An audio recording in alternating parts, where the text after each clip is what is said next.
Greetings and salutations. It's your humble correspondent, El Jefe, otherwise known as David Duford, here for another rousing interview with my friend in the business, the MLM whisperer himself. Say hello, Kyle Studer. How's it going? Fantastic. Thanks for being here. It's Friday. Can't complain. It's Friday. So Kyle is with me. You guys may have seen our original interview. It's been a little while, where we talked about the inner workings of an insurance MLM that will remain nameless. Okay. Because some of you guys are asking, but you know, we got to watch our backs after all. But anyways, this is kind of a continuation of that. Perhaps if you've not seen our interview, by the way, subscribe to Kyle's channel if you want more of his insight on the MLM side of the insurance business. We had a conversation about how so much of this business is rife with MLM and how it just predominates the culture. So Kyle reached out to me and wanted to do kind of an extension of this. So Kyle's got some interesting stuff that he's going to be sharing with us. And instead of me trying to explain it to you, Kyle, why don't you jump on here and explain to the audience what you got for us today and what we'll be talking about. Yeah, guys. So as Dave mentioned, the initial video we went over, we just kind of broke down a few key components of the business, kind of principles that you'll notice. But what this is actually transcribed word for word from one of the MLM leaders as to why I quit. Like, what shook me up after 4.5 years of, being committed to this company and thinking it was a lifelong endeavor. What in the world happened in one meeting in Cincinnati, Ohio, 2017 in June. So this is from a sales meeting. It is recorded. And I went back and listened to the recording and I've transcribed everything, what he says. And I don't think I'm overselling it when I say there's some pretty nasty stuff in this. I think some of you will be kind of sitting back in your seat, kind of surprised. So let me make sure I'm understanding this. This is essentially the sales director who will remain nameless at this nameless insurance MLM, who you've told him that you're quitting, and this is his kind of reaction to it. Is this correct? No. So okay. I just got back from a trip. I won a trip for selling insurance. Okay.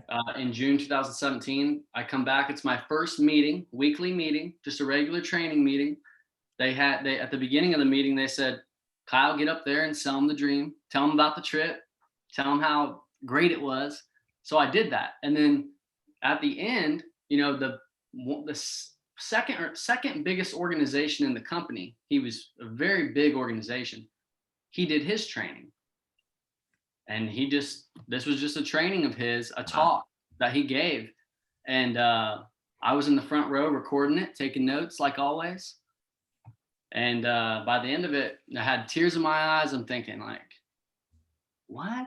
Like, this isn't consistent. This isn't what I've been hearing for 4 years. So this is what caused me to step back, and it broke my trust. And all of a sudden I got a new perspective. Right. On the model. I see. So this is kind of an inflection point in your insurance career where you started questioning the basics, the foundations of what it was that you represented. Yes, exactly. Gotcha. Okay. Well, why don't you just so you're going to take us through this transcription. You and I talked before this. I'm going to jump in and interrupt. And if there's something that, I am shocked by, and we can expand a conversation on. So take it away however you want to, Kyle, and then I'll just kind of jump in with commentary. Cool. So as I said, we're at a meeting, and big wig insurance guy with an MLM background prior to insurance. So he's been a lifelong MLM type of guy. He gets up to do his talk, and beginning now, I'm going to be reading exactly what he said word for word. This is not embellished. So imagine a guy in a flashy suit, nice watch, whiteboard, and he's up at the whiteboard and he's going to tell me the real deal. So this is what it is. He says, okay, I'm going to reveal to you the stuff behind the curtain. Some of you will pick up on this and some of you won't. but I'm going to do it. Do you know why I'm going to do it? Because it'll make me feel better. Because if I tell you, then I don't feel, or then I can feel less guilty. Because if I told you and you still do it, I don't have to feel bad. So when I get on my knees and pray to God every morning, I don't have to feel bad because I told you already. There are 3 levels to this business. These are the real levels. Let's open up what's behind that. 3 levels in the business. And so then this is me. He kind of paused. He's at the whiteboard. He kind of paused. He's like, he's almost thinking like, maybe I shouldn't do this. Yeah, that last modicum of doubt. Yeah. The glares from, Mr. Exotic MLM insurance man. This is your last chance. Right. So he goes, okay, I'll do it. Okay. This is how I categorize people in the business when I talk to them. These people are salespeople. All they can think about is I got to get my leads so I can go out and sell and pay my bills. Here's the beautiful thing about this. We know 2% will write 20,000 plus per month, issue paid. Another 3%, this is being very generous, by the way, will do 15 to 20,000 a month. 7% will do 10 to 15,000. 14% will do 5,000 to 10,000. And 73% will do less than 5,000 per month. And that's important because when you're not getting promoted, their spread is bigger. Right. So these are the salespeople, and this is back to quotes. So these are the salespeople. Again, an agent at 65% who's going on trips, writing about 7,500 per month. When all said and done, they're making about 24,000 a year. If you're making 6 figures, you're probably equivalent to $60,000, $70,000 per year salary job. When someone says, I make 6 figures in this business, I'm saying to myself, man, I feel sorry for you. In their minds, they've got this idea that they're making all this money, but in fact, they really aren't. They really aren't. I don't want to have to break that down to you, because if I break that down for you, for a guy that makes 6 figures in our business, it'll get you really depressed. I don't want to depress you. This is to show you what's behind the curtain. So I don't have to feel guilty like I never told you this. And he says, our leader, and plug the name of the CEO, our leader is real big on, you'll catch it. You'll catch it. You'll figure it out. The way our leader, the way our CEO designed this, there's a very important part of our business that people will remain ignorant. Do you know who we make our money off of? Ignorant people.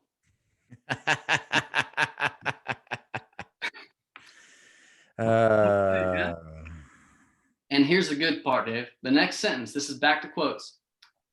It's not our fault.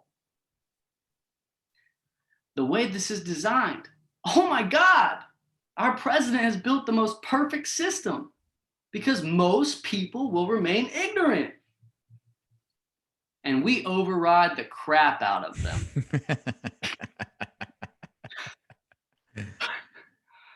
We make a ton of money off of people that are ignorant. Like, how many of you knew you were making $500 a week if you qualified for the trip? I promise you, everyone on that trip doesn't realize it, because what are they? They're ignorant. But you know what? I override those people. I override producers. I override these people. Does that make sense? I make a huge override on this 73% group that write 5,000 or less per month. I try to help them do more. I try to help them build a business, but the way the business is, this is what it is. You can't change this. This has never changed. This is the way it always is. We have a system where we can make a ton of money off these people. oh my God, it's built into the system because people are ignorant. Do you know what I'm saying? And so that's the very first part. And now there's another paragraph I've broken down into here where he's going to go into that salespeople level. But okay, I have to say, where's the lie? Where are they lying? Where's the lie in what he's saying? It's not a lie. It's not. It's not a lie. I mean, I'm laughing because here's the thing, guys. Like, how many people have you talked to, Kyle? How many people have I talked to, Dave, where you tell them exactly what you're saying? You're telling them all the problems and the issues that they're involved with their Kool-Aid drinking MLM operation. But the Kool-Aid is so strong that it doesn't matter what facts you show them. They don't care. They don't care. They want their low commissions because of what's that term you used? You used it on a guy that we were talking about. What did he want? Geez, what was it? You know what I'm talking about. There was that shit. It's like you know, there's this aggressive growth or this like idea, but it's this subjective thing. Like, this was why I'm gonna take half my comp that I could get for this idea of a track to run on, or not even a track to run on. That's even objective, but it was even more or less specific. A massive platform. This thing, yeah, the platform. I'm like, like, what the hell does that mean? And yeah. I guess this is, here's the thing. Let me ask you this. Are these people ignorant or stupid? Now, here's what I mean by that. Ignorance to me is forgivable. Sure. You're unaware, right? You're just unaware of your circumstances. You've been brought into an organization. You're unaware of the options. And it's okay. And like, when I call someone ignorant, it's not a slur. It's just there's just not understanding. But they're not ignorant when they're made aware of what the other options are. But if they don't make a decision that, for us at least, is an obvious advantage, then are they stupid? So I don't know. What do you think? It's a good question. I mean, it's kind of what he was saying, right? He's going to tell me the deal, and then if I stay, I'm stupid, you know, and he doesn't need to feel guilty. Yeah. So maybe I'm jumping the shark here, but you see, it's interesting, you know, I don't know, the longer I've been alive and the longer I've been in this business, there are just some people that don't want your help. It doesn't matter. Like, I've realized facts don't matter. You can show people facts. This is true of everything in life. Facts don't make a change with probably 95% of the people out there. Emotions do. It's a subjective aspect of it. You know, the culture of these MLMs are so strong because they bring people together, and that is objective to a way. That's meaningful. Sure. But as compared to what? Is that worth half of what you could make on your own doing the same thing, working the same leads? Same companies, same products. Same company. I know. Yeah, right. Exactly. So anyways, keep going. Yeah, it's yeah, we'll keep going. And just to be clear, I know I mentioned this the first time we did the video. This is not to make fun of the agents, because like Dave said, ignorant isn't really meant to be a slur, but we are ignorant. I was ignorant because I spent 4.5 years there. Right. And I took them at face value. And you know, they talk about helping people, and they talk about God, and they talk about noble things, noble characteristics. Right. My first conference, they did a talk on relationships, how to have a valuable marriage. It's like, that's cool. You know, it's cool. It's noble. It's honorable things they talk about. But it's not all, you can't take it all at face value. So they do such an incredible job. The best of these insurance MLMs, that they understand that this is not for most of the agents out there, this isn't about making money as much as it's about giving meaning to a life that's empty. And I mean, it's Sounds like a cult, because it is on some level. It's the same mentality. It's the same stuff, just in manifests in different forms. But anyways, keep going. Sure. Yeah. So now he's going to get into the first level, the salespeople level. So this is back to the quotes. Okay. So this is the first level, the salespeople level. What did the Lord say? The poor you'll always have with you. Everyone thinks that they're not the poor person, don't they? The Bible, man, it's all in there. Second level, ... Managers who think they're building a business. Oh my God, this part rocks. Do you know how many managers of teams think they're building a business? When in fact, if they were really building a business, they wouldn't be in the field anymore. Do you know why many of them are still in the field? It's because they don't teach their people that they have to grow. So they end up being like slave holders of agents, and they constantly have to replace them. Most of our managers only hit volume requirements once or twice per year. In fact, they're actually allowed to buy the trips for like $7,000. So people think that their manager qualifies for the trip, that they earn it, but they actually don't. There are a bunch of them like this. Some of these managers are broke as hell because all their big guys are at the same contract level. One big name, if I said it, he's about to lose $10,000 a month in income because an agent below him is about to match his contract level. They have no second leg. You know who overrides all these managers? The upline at the top contract. Oh my God, it's beautifully designed. There's an incentive to not teach you all of this because we are more profitable if you stay ignorant. There's only a few of us that get this part. The third level is people who know the secret. If you unlock the secret, then you can get up where we are and take advantage of how awesome this business is for us. Does that make sense? So now that you know, what are you going to do about it? People at level 1 and 2 are playing checkers. People in level 3 are playing chess. Most managers aren't going to tell you this because their spread gets squeezed.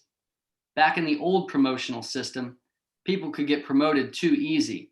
Now we changed it, and we don't have to worry about commission creep.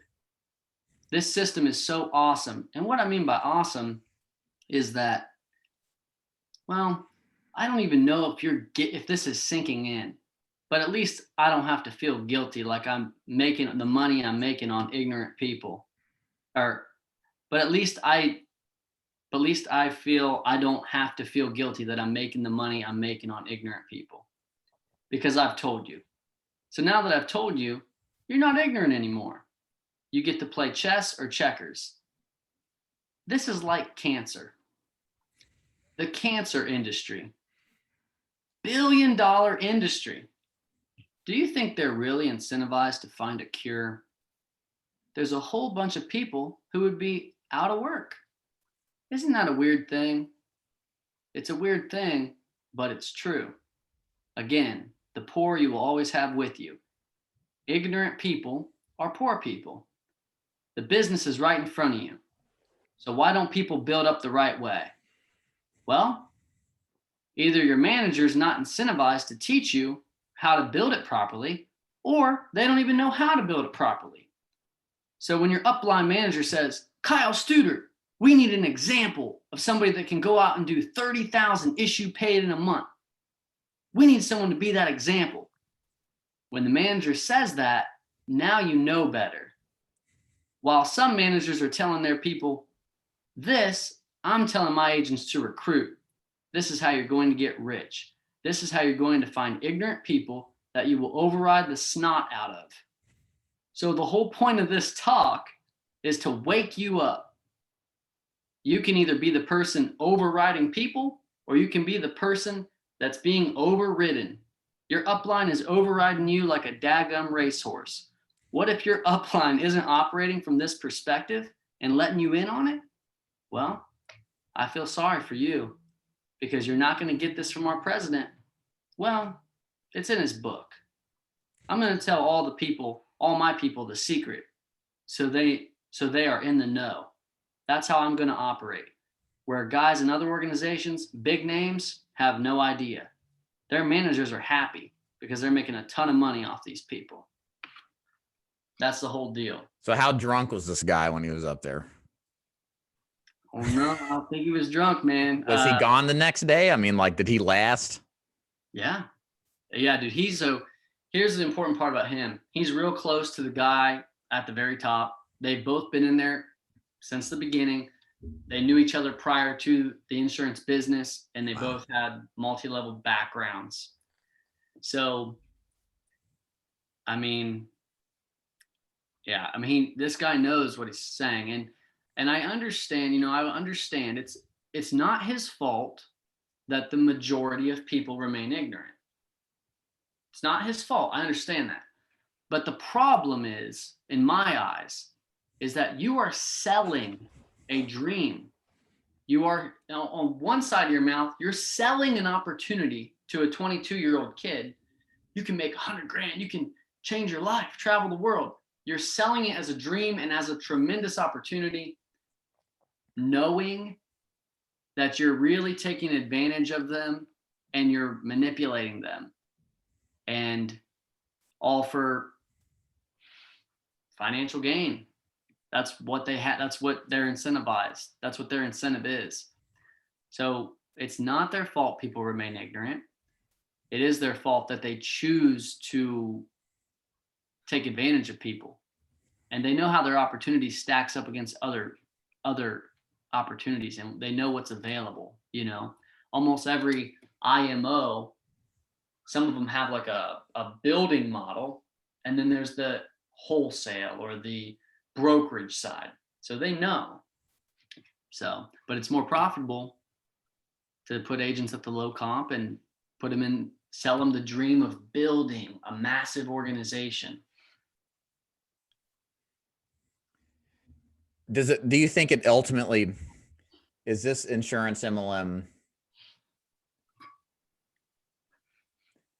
let's say they had a completely different structure that was more built into the context of the agent, better commissions, better, I mean, does that change anything? Yeah. I think, because like some of you may have heard in other videos, insurance is multi-level. So, but to what extent? Right. Like I hire agents. Well, there must be more than one level, so it's multi-level, but my business is designed with smaller margins, and my agents can actually go make money. And I don't sell them a convention twice a year and my books and my what's called leadership club and books. Hey man. Sorry, Dave. Jeez. Edit that out. But you know what I'm saying? Yeah. they're just maximizing profitability off of the agent. And I guess I'm trying to play devil's advocate here to an extent. I know that's a bad place for me to be in, but I'm kind of walking through. I've grown a lot since I've started, and I understand where this gentleman in his drunken pitch was talking about, and it's true. All of it's true. I guess what I'm saying is, how many of that group of people in this organization would fare any better if they were in a straight up organization like yours or mine? Do you think a lot of them would do better? Do you think that they would, conceivably, some of them do thrive because of the culture, that I think some people are just kind of built for it. They want that kind of meaningfulness to their lives, and they get it. And without it, could they do well? I'm kind of all over the board here. I'm wondering how much of this would make a difference if we offered what we did as a whole. Sure, certainly some would, but would most of them? I really wonder about that. I would say no. I still think it takes a special person. Like when I went through this, and when I left MLM, I love the conference calls. I love the leadership. I love the training. I love the mentorship. I loved it. I mean, I drove 5 hours down to this state and that state to get time with one of the top leaders and this leader and that leader, and learned a bunch and traveled to different places and showed the business opportunity and did training to get around other people. And I love that aspect of it. But for me, it was a big problem when I was told, like, here's what I boiled it down to. It's like, okay, there's a lot of stuff I like in this business, but this guy just told me either I'm going to be an ignorant salesperson or I'm going to take advantage of ignorant people. So the only way for me to thrive and succeed is to take advantage of ignorant people and know that I'm doing it. And and so it's like you're living a lie. Yeah. And listen, this guy, how many times did you hear me say, or did you hear him say, guilty? Yeah. Yeah. Guilt. Yeah. I mean, he's just manifesting an internal feeling on some level. Yeah. And I'd heard him say it a few other times over the years in different meetings, never anything to this extent, but the word guilt. Like he showed us one time, inspiring us to recruit, showed us his overrides for that week, and was going through his account. On Tuesday, he had $4,000 in override. He's not in the field. And that's inspiring. It's like, wow, that's awesome. But he used the word, honestly, man, sometimes I feel like kind of guilty. The money I'm making, it's like, I don't feel like I'm doing that much. And you guys got to think about one thing, when I started in a business model, they show me this map. And it's like, we'll just make it up. But let's say you start at 40% and the highest you can go is 110 or 100%. And that's all I knew because I was ignorant to the industry. Well, I didn't know that top carrier contracts paid out at 145 or 150 or 160. I didn't know that even existed.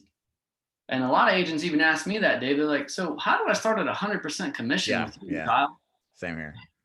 I'm like, right. Well, yeah, they pay out like 150%, man. And so if you think about that, you're at 40 or 50%.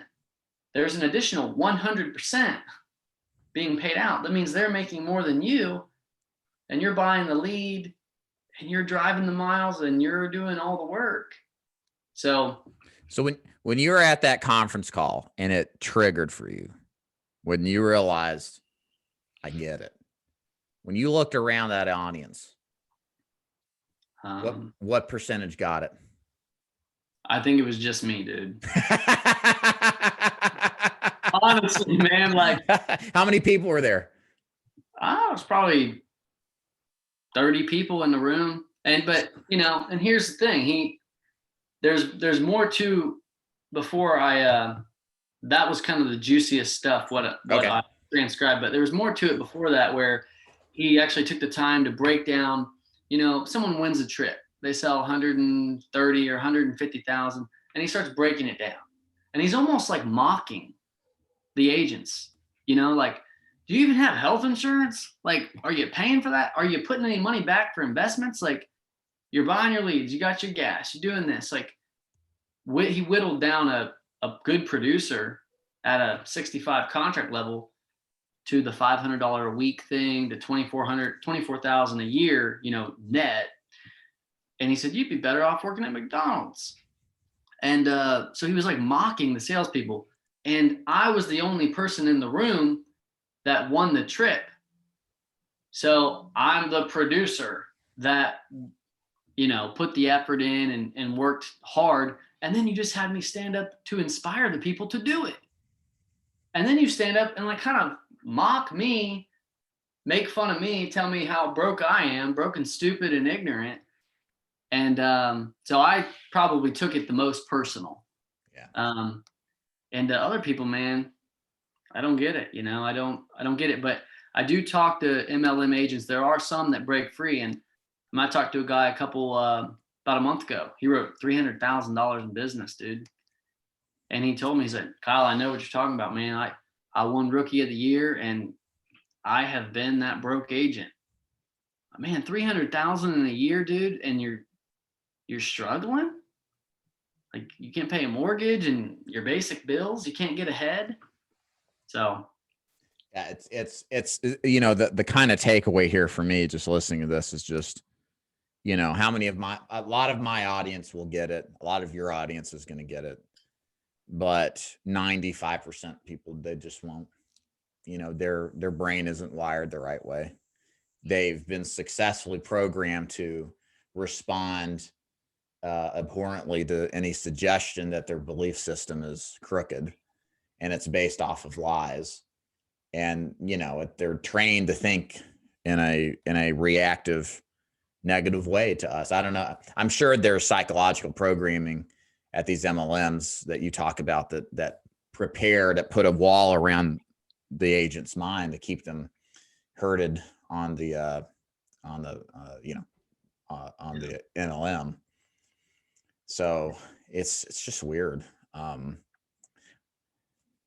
It's sad, but I guess for me, I guess on some level for me, the conclusion I've had is this is just the way it is. This is how it is with a lot of different things where people seek meaning and want something out of their lives that they're not happy with, and walking away from that it's more than just, yeah, you're going to get more money. Yeah, you have the opportunity to make more money and not really even change much of your life. It's more than that. It's a lot more than that. And these cult MLMs, they're just, I admire their Machiavellian genius. Would never want that in my agency for sure. Don't get me wrong, but I admire it to the level of just what they'll do to mastery of a craft.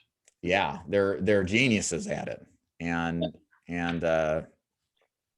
you know, it's too bad there's a lot of people that get hoodwinked into it, but some can be saved. Many just can't. It's kind of what I've come to. Yeah. And that's why we do the video, to save those that can be saved. Because, man, I've talked to people who come across, I'll tell you a quick story. A guy told me he was in an MLM. He got announced as a $500,000 income earner.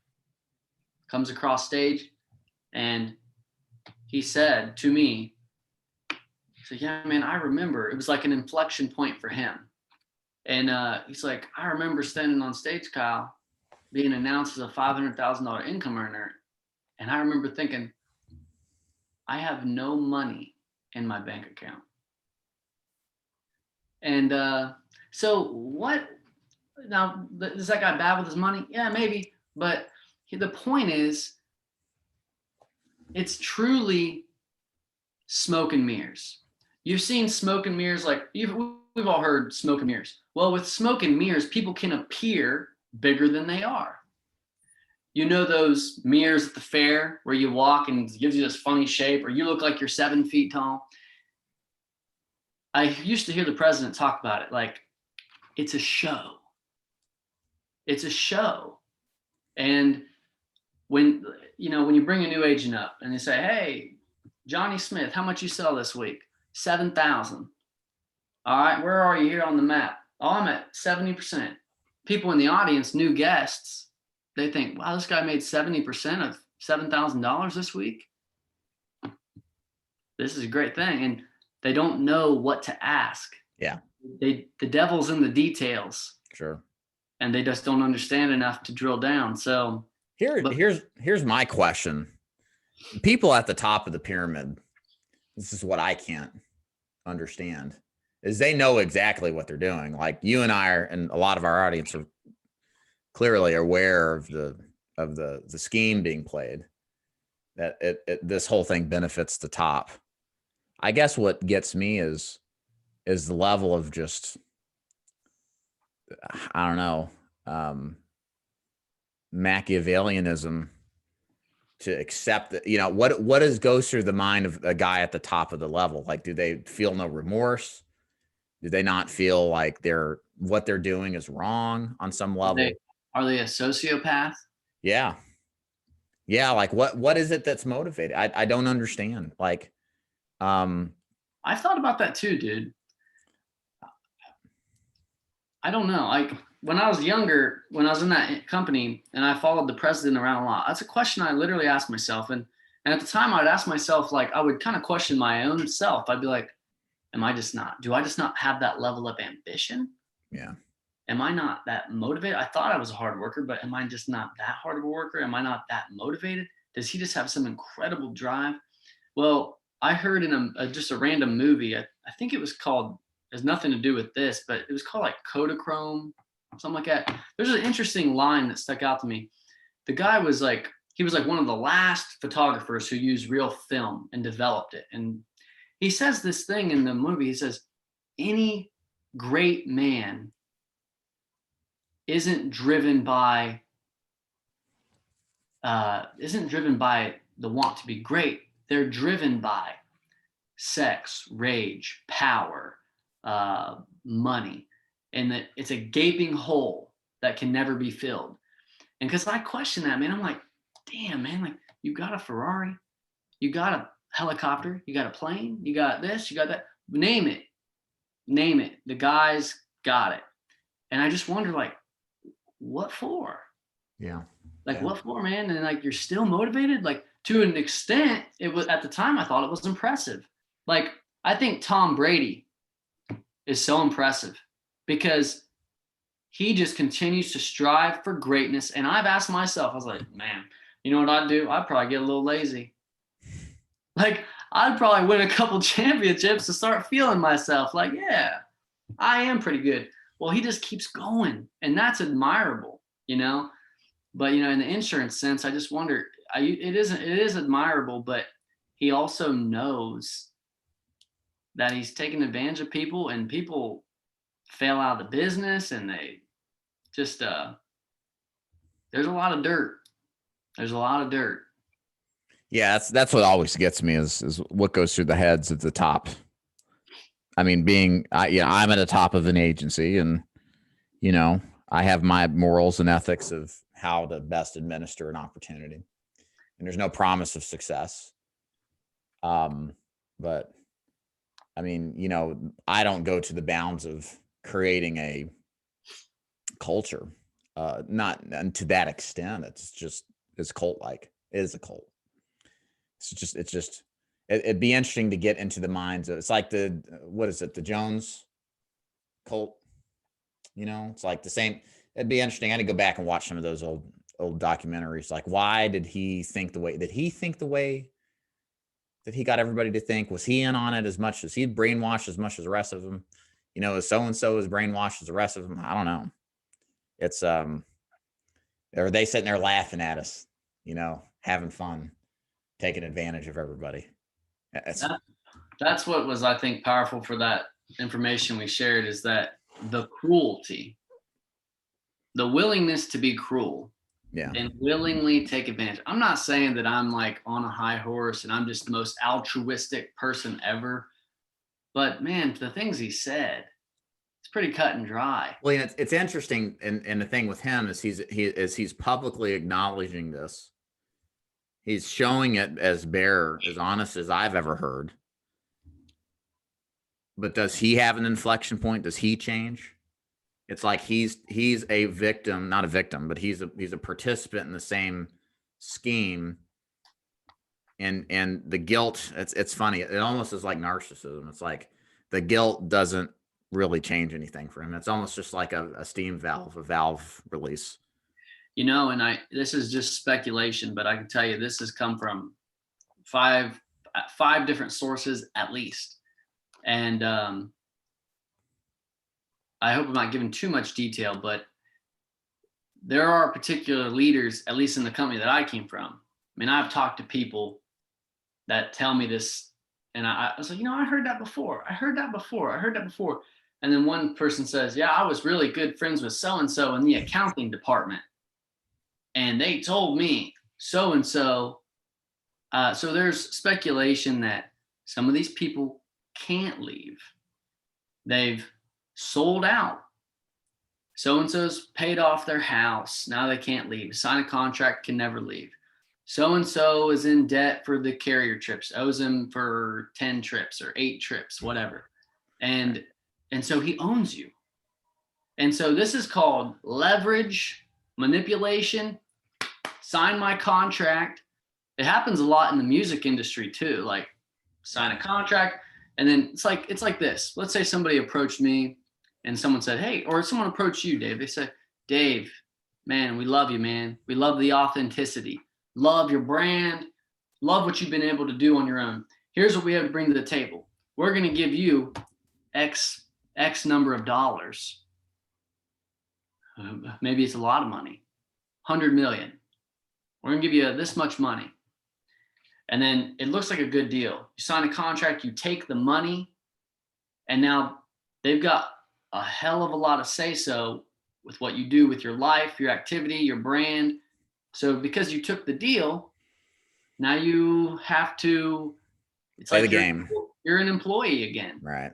And so you sold out. And so there's speculation that some of these guys have sold out in some aspects with, getting a house paid off, or they didn't pay their taxes. And so they paid off the taxes, and the leader paid off their tax bill, and they got to pay that back, and just a mess, and not things that most people get to hear about.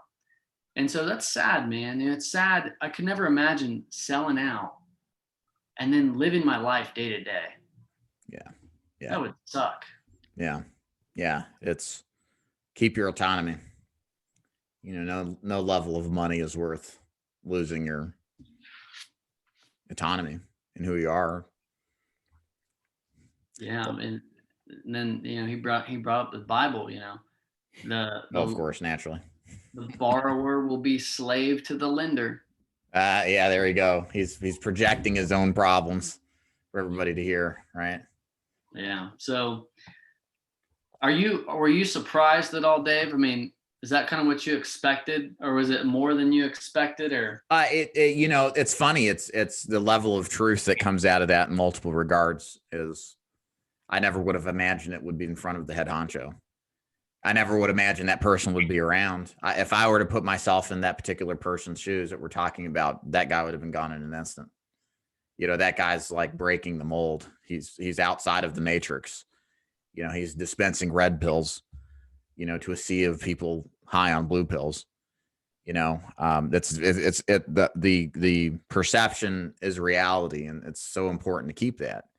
And when you have somebody outside of that mold in a top tier level saying otherwise, I think it would have been disastrous. But that goes, but a lot of what he said, I've realized too. Some people are just ignorant, or they don't want to know, or they don't care. They want to, but that's because what they value is not what you or I think. I used to go after insurance companies that in the final expense world that were very similar in how they recruited and had this whole culture, and people were just, high on the concept of it.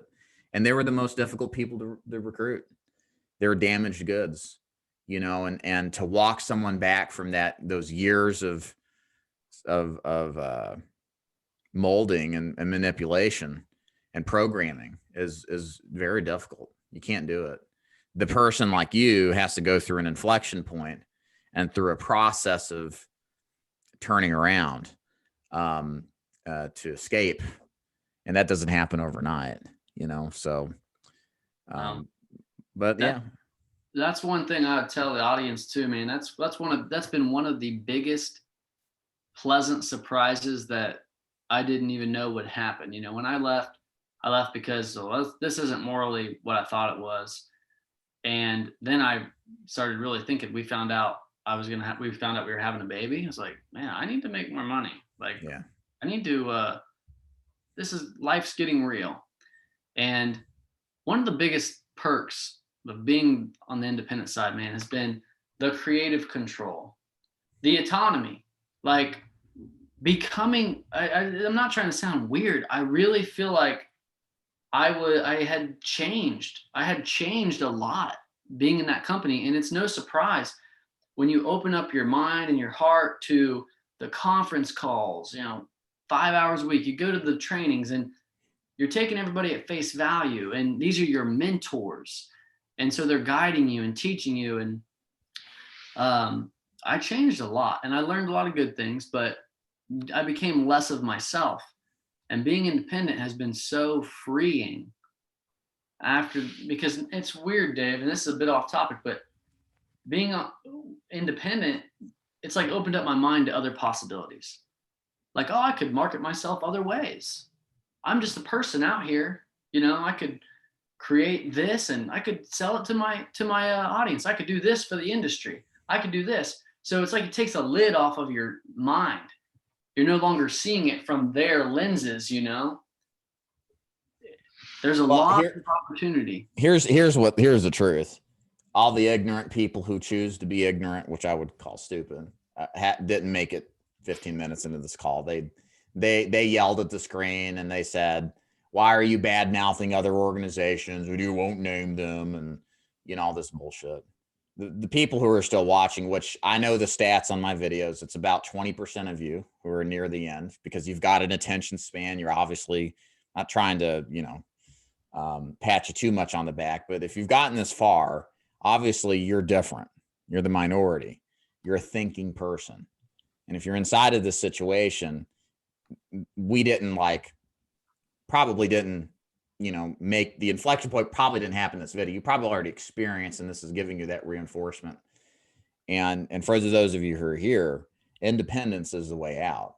It is the way to run the business in your image, not in some other cult's image. And there is a better way, and you need to be getting out of it because you sense it, and Kyle has described it. There is so much more that's going on. Just like on, people show their happy lives on Facebook and Instagram, and they pick the perfect pictures that are, filtered perfectly, and you don't know all the shit they're going through, right? Like that's how this thing is. And as soon as you're aware, you got a decision to make, are you going to sit well with this, thing that is a question of morality, or are you going to do something different? You don't have to leave the business. There's great opportunity in here where you don't have to be a part of that stuff, but keep your sense of morality. Yeah. Any final thoughts here, Kyle, before we wrap it up? No, I think he said all that needed to be said. He sure did, didn't he? I don't know if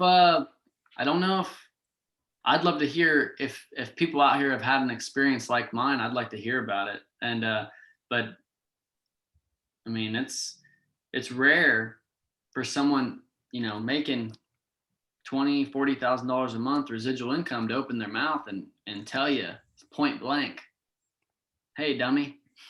Yeah. So no, I just think that I think people need to think more about their family. And like I said, when we found out I was having a baby, I started to take it personal.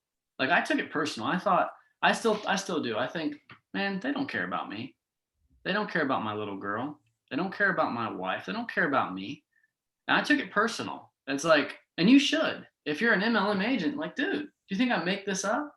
You should take it personal because you are the target. You are being taken advantage of.